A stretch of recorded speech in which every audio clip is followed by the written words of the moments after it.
You belong to me now. You are carrying my child. You can't keep me prisoner. I didn't ask for this. I'm pregnant with a monster's baby, and he just told me I'll never be free again. My name is Emma Cross, and 6 weeks ago, I made the biggest mistake of my life. I left a hotel room door unlocked, waiting in the dark for my boyfriend Derek, ready to give him everything. But the man who climbed into my bed wasn't Derek. It was Carter Blake, alpha of the Silver Bay Werewolf pack. And by the time I realized my mistake, it was too late. Now I'm standing in his giant office at the top of Blake Tower, my hand pressed protectively over my still flat stomach, while he tells me I belong to him. You can't keep me prisoner, I say, trying to sound brave even though my voice shakes. I'm a human. I have rights. Carter leans against his desk, his amber eyes studying me like I'm a puzzle he needs to solve. He's wearing an expensive suit that probably costs more than I make in a year. Everything about him screams power and danger. You're carrying the next alpha of my pack. That changes everything. I didn't ask for this. Neither did I. His voice is cold. I went to the wrong hotel room. You left your door unlocked. We both made mistakes. But the baby growing inside you isn't a mistake. It's pack. It's mine. And I protect what's mine. The way he says mine makes my skin prickle. Like I'm a possession. A thing he owns. What if I run? I ask quietly. He moves so fast I don't see it coming. 1 second he's across the room. The next he's right in front of me. His hand gentle but firm on my chin, tilting my face up to meet his eyes. This close, I can smell that wild scent from that night. Pine and smoke and something that makes my head spin. Then I'll find you, he says softly. I'll always find you, Emma. And when I do, you won't like what happens next. I'm trying to be reasonable here. Don't make me be something else. I jerk away from his touch, anger flaring hot in my chest. Reasonable? You're forcing me to live with you like some kind of prisoner. I'm forcing you to live somewhere safe.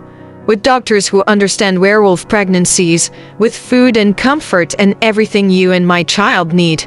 His jaw tightens. Do you have any idea how dangerous this is? You're a human carrying a werewolf baby. There are complications, risks. You could die if you're not properly cared for.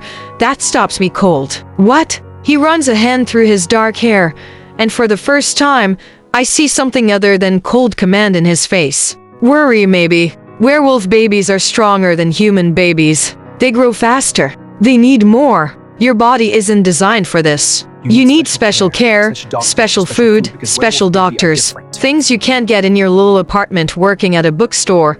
My hands move to my stomach again. Why didn't you tell me this first? Would you have believed me? Or would you have thought I was trying to scare you? He's right. I would have thought it was a trick. How dangerous. I whisper. Dangerous enough that I'm not taking chances. His eyes lock onto mine. I lost my mother when she gave birth to my sister. The baby was too strong. Mom was human like you. She bled out before the doctors could save her. Something in his voice makes my anger falter. Pain, old and deep and still raw. I'm sorry, I say, and I mean it. I don't want your sorry. I want you and that baby alive. He turns away, moving back to the window. You'll move into the East Wing tomorrow. You'll have your own space, your own rooms. I won't bother you unless necessary, but you'll be where I can protect you.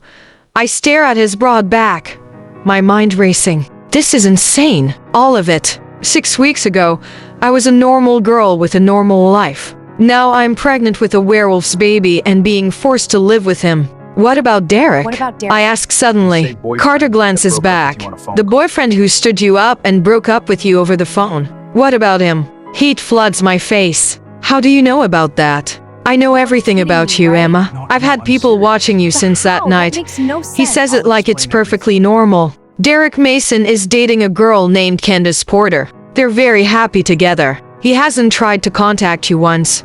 The words hurt, even though I already knew them. Derek had thrown me away like trash, and I'd been too caught up in survival to even mourn properly. I loved him, I said quietly. He didn't deserve it. Carter's voice is flat. He left you alone in that room. He forgot about you. A real man doesn't do that. And what are you? I challenge myself. You're forcing me to live with you. How is that better? Because I'm doing it to keep you alive.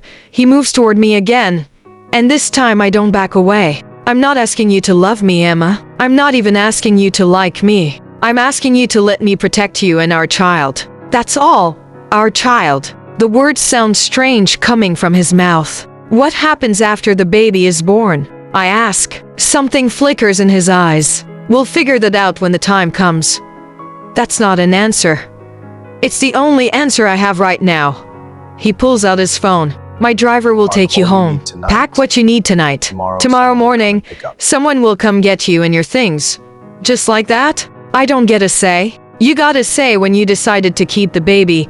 His voice softens slightly. I know this is hard. I know you're scared. But I promise you, Emma, I will keep you safe. Both of you. That's not a threat. It's a vow.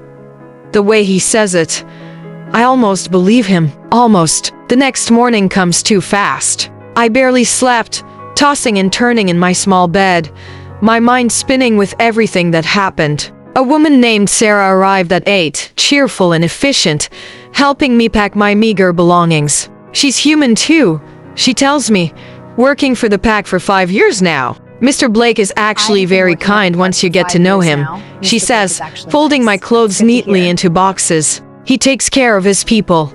I don't answer. I'm not his people. I'm his prisoner who happens to be carrying his baby. The drive to his house takes 20 minutes, leaving the crowded human district behind for the hills where the wealthy live. His home isn't a house. It's a mansion, all stone and glass and surrounded by forest. Beautiful and isolated. Perfect for keeping someone trapped. Sarah shows me to the east wing, and I have to admit, it's nothing like I expected. My rooms are huge, with a bedroom, bathroom, living area, even a small kitchen. Everything is clean and expensive and comfortable. Floor-to-ceiling windows look out over the forest. Mr. Blake had these rooms prepared specially for you, Sarah says. If you need anything changed, just let me know.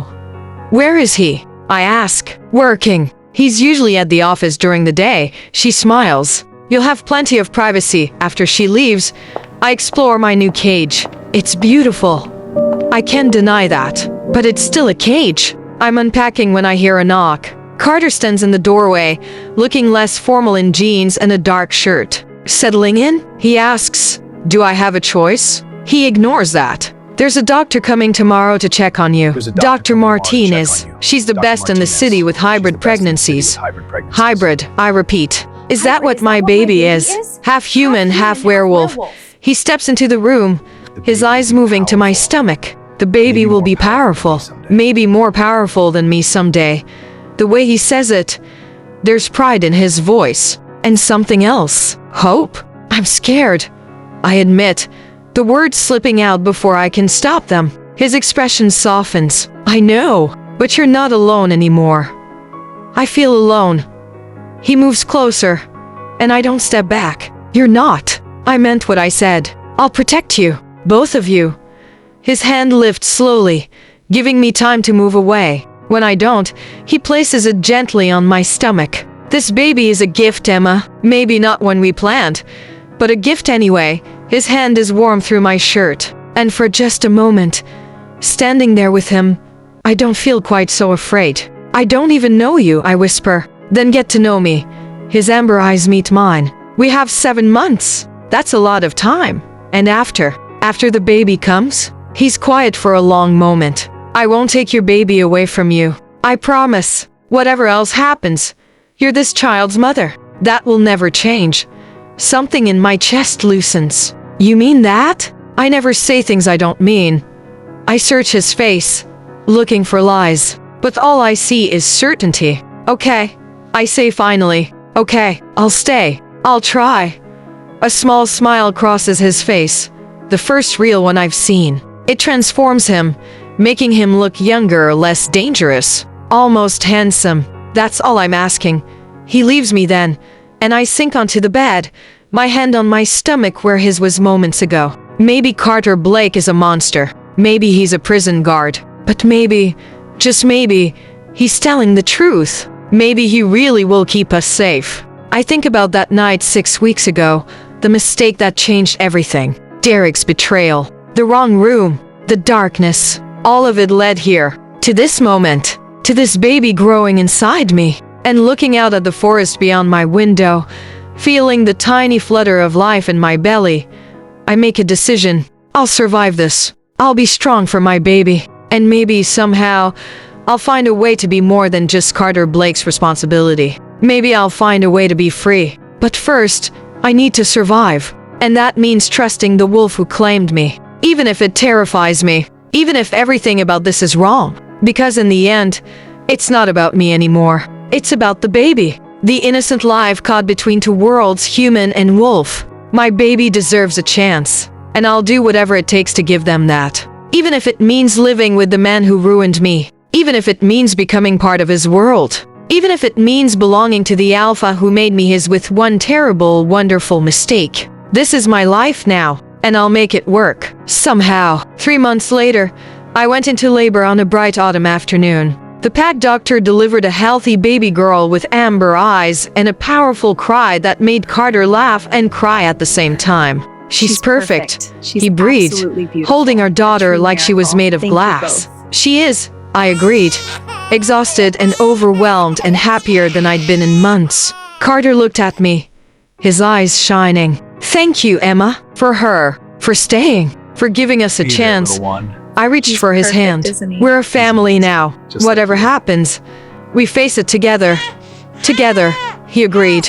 Our daughter, we named her Luna, after the title I'd fought so hard against, grew up surrounded by a pack that adored her. Strong like her father, curious like me, with the unique gift of bridging two worlds. And me? I became Luna of the Silver Bay Pack. Not because I was forced, but because I chose it. Choose Carter. Choose this strange, wonderful, terrifying life. The night that had stolen my innocence gave me something I never expected. A family, a purpose, and a love I never saw coming. Sometimes the worst mistakes lead to the best destinations. You just have to be brave enough to see the journey through.